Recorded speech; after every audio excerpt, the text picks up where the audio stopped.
하루의 시작을 주님과 함께 3월 1일 매일 성경 큐티를 시작하도록 하겠습니다.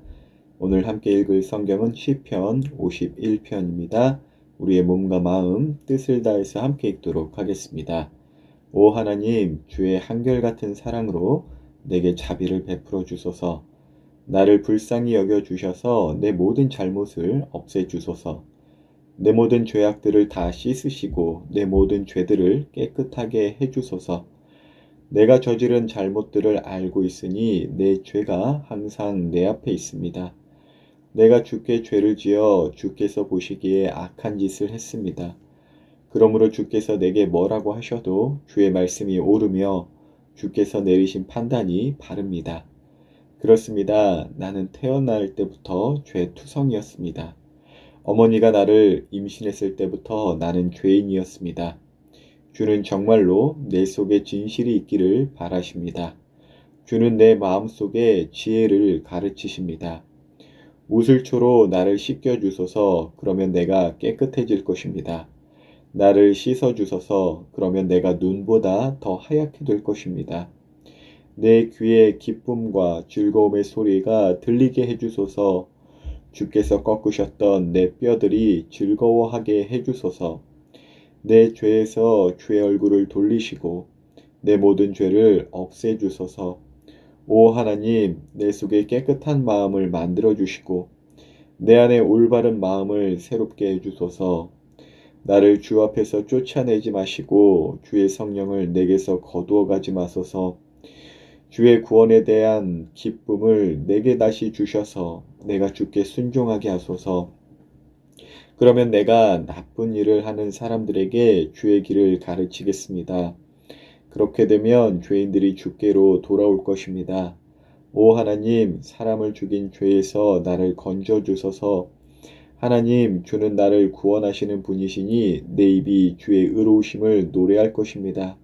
오 주여, 주께서 제 입술을 열어주셔서 제가 주를 찬양하게 하소서.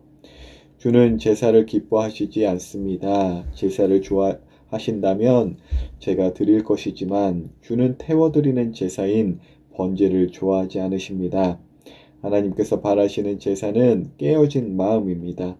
오 하나님, 상처난 가슴과 죄를 뉘우쳐 주님께 고백하는 마음을 주는 경멸하지 않으실 것입니다.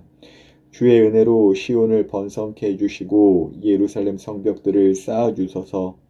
그러면 주께서 의로운 제사와 깨끗한 번제를 받으시고 기뻐하실 것이며 숫소도 주의 제단 위에 바쳐질 것입니다. 함께 읽은 시편 51편은 다윗이 회개하며 지은 시이자 기도입니다. 다윗 하면 하나님을 믿지 않는 사람도 위대한 왕, 또 선한 왕으로 이제 기억되죠. 근데 다윗은 한 번은 이제 정욕에 눈이 멀어서 이제 자신의 부하, 충성스러운 부하의 아내를 이제 탐하게 됩니다. 그리고 그 부하를 일부러 전쟁터에, 아주 험난한 전쟁터에 보내어서 죽게 이제 내버려 두죠. 정말 그 마음, 다윗의 그 마음은요, 하나님의 사람이라고 볼 수 없는 너무나도 악한 마음이 분명히 또 있었어요.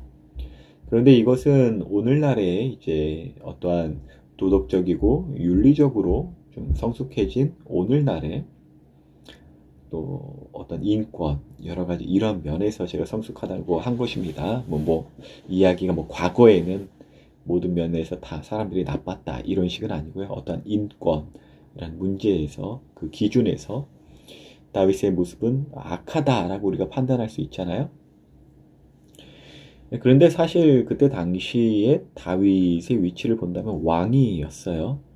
그리고 당시의 왕은 무엇이든 해도 그 자체가 법이 될 수 있는, 또 괜찮은 일이 될 수 있는, 오히려 선한 일이 될 수 있는 그 힘이 있는 자였어요.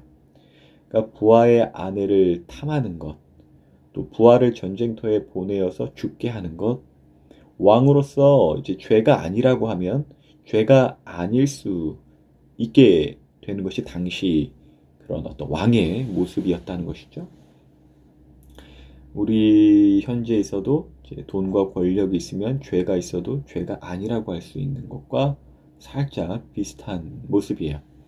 그러니까 이제 다윗은 왕이니까 마음대로 할 수 있다는 것이죠. 다윗 자체가 법이 될 수 있는. 그러나 다윗은 그렇게 마음대로 하는 왕은 결코 아니었습니다. 다윗은 그래서 하나님의 사람이었습니다. 본문 4절이에요. 내가 주께 죄를 지어 주께서 보시기에 악한 짓을 했습니다. 하나님께서 보시기에 이렇게 지금 이렇게 고백을 하는데 하나님께서 보시기에 하나님의 기준 따라서 그러니까 나의 어떤 왕된 모습으로 하나님 노릇하려는 게 아니라 하나님을 기준으로 하여서 내가 지금 죄를 지었다. 하나님께 죄를 지었다. 당시 문화와 어떠한 그 사연에 따라서 다윗도 죄를 죄라 여길 수 없을 수 있어요. 막 여러 가지 합리적인 이유를 대면서. 근데 어찌됐건 난 하나님께 죄를 지었다라는 것이에요. 저도 뭐 이렇게 보면은 아이 뭐 이 정도는 괜찮잖아 라고 생각되는 일들이 좀 하루에 또 많은 것 같아요. 아이 뭐 이 정도가 뭐 죄야 이런 것들. 친구들과 있다 보면 뭐 살다 보면 여러분들도 그런 마음 들 때도 있고 안 들 때도 있지만 여러 가지 우리가 하는 일들에 있어서 하나님을 기준으로 이 일들, 내게 주어진 어떤 일들, 내가 사용하는 단어들, 그것들을 늘 사용할 때, 나의 언행들을 볼 때, 하나님을 염두하여서 생각하기보단 그냥 내가 기준이 되고 내가 법이 되어서 이 정도는 괜찮잖아. 이럴 수 있다는 거죠. 제가 한 번은 제 아내랑 산책을 하다가 이제 차가 하나도 안 지나가길래 제가 아내 손을 잡고 무단횡단을 딱 하려고 하니까 제 아내가 저를 탁 맞고 딱 이러시는 거예요. 주님께서 보고 계십니다. 하나님께서 보고 계신다. 제가 웃으면서 말하지만 사실은 조금 떨렸어요. 왜냐면 정말 선지자의 음성이거든요. 그때 뭐 사실 뭐 아무도 없는데 뭐 무단횡단이 뭐 죄야? 뭐 벌금 내고 불법이긴 하지만 안 걸리면 됐지 뭐 이럴 수 있잖아요. 그런데 하나님의 사람은 아무도 없어도 시침이 뚝 뗄 수 있어도 하나님을 믿기 때문에 아무에게도 죄를 지은 것 아니라고 해도 하나님께 죄를 지었다라고 죄를 죄라 여기며 이제 자기를 절제하거나 이제 반성하고 회개하는 사람들이라는 것이에요. 다시 말해 누구나 죄를 지을 수는 있어요. 하나님의 사람이든 하나님의 사람이 아니든. 하지만 죄를 죄라 느끼는 것은 하나님의 사람만이 할 수 있다는 것이죠. 아까 읽은 본문 4절을 한번 이어 읽어볼게요. 그러므로 주께서 내게 뭐라고 하셔도 주의 말씀이 옳으며 주께서 내리신 판단이 바릅니다. 다윗은 악했어요. 누구보다도 자신이 얼마나 악한지 잘 알았습니다. 그런데 그런 악함이 어떠한 다른 기준에서 악한 것이 아니라 주님께서 내리신 판단으로 자신의 악함을 고백할 줄 아는 하나님의 사람이었다는 것입니다. 17절을 한번 읽어볼까요? 하나님께서 바라시는 제사는 깨어진 마음입니다. 오 하나님, 상처난 가슴과 죄를 뉘우쳐 주님께 고백하는 마음을 주는 경멸하지 않으실 것입니다. 자신의 악함을 주님의 내리신 판단으로 알았으나 주님께서는 그렇게 너 이놈의 새끼 너무 악하다. 죽어라. 그냥 가서 죽어버려라. 이런 식의 하나님이 아니라는 것도 다윗은 알고 있었어요. 자신의 깨어진 마음을 그대로 들고 하나님께 나아갑니다.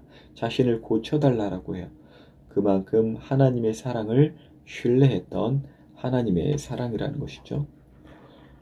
하나님을 통하여 자신의 악함을 아는 사람은 반드시 하나님을 통하여 나의 선함을 이루시는 그런 기대와 소망을 갖고 있습니다. 뒤로 물러서지 않는다는 것이에요.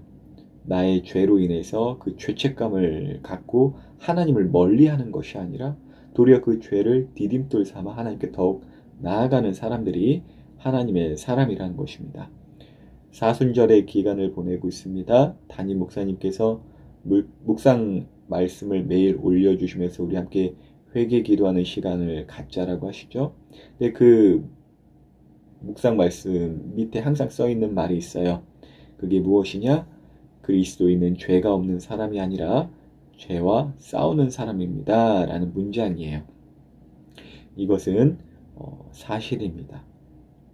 그렇기 때문에 저와 여러분 여전히도 제가 담대하게도 하나님의 사람인 줄을 저는 믿고 여러분들에게도 가르쳐 드리는 것입니다. 우리 하나님의 사람으로서 죄와 싸우는 하루 되시길, 또 매일의 인생 되시길 예수님의 이름으로 기도합니다.